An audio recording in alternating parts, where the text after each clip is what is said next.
A lot of the advice given to writers doesn't always work for neurodivergent writers, and there's a really good reason for that. I'm Maya, I'm a writer and editor. I am also neurodivergent. I am autistic with ADHD, and I know from experience that writing as a neurodivergent person is very, very different than writing as a neurotypical. The reason why these tips don't always work, it's because we have, as neurodivergents, a lot of different things in our brain that we are having to work with. For example, executive dysfunction for ADHD is being motivated by completely different things like novelty, competition, or urgency. A lot of us get autistic burnout and generally neurodivergent burnout. A lot of us need a lot of sleep or can't write in noisy environments. So there's a lot of reasons why normal writing tips don't work for neurodivergent people. And it's a real shame that it's not really spoken about that much, because a lot of neurodivergent people are very, very talented writers, but they give up, especially, for example, somebody with ADHD who struggles with finishing books.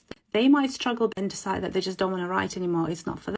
For example, one of the most common tips that I've always heard since I started writing as a teenager was write every single day. And yes, that can work for a lot of writers if they're neurotypical, or for example, for autistic writers, that can work when they like routine. But for somebody with ADHD, for example, to write every single day could be impossible. Or if you are autistic with PDA, it could feel like too much of a demand. And again, writing every single day will just be too much. You'll never finish your book and you'll just end up hating writing. There's a lot of advice out there for writers on how to write, but a lot of it is geared towards neurotypical. So if you are a neurodivergent writer, follow for more. I'll be posting a lot of tips on how to write and how to finish your book and get it published if you are neurodivergent.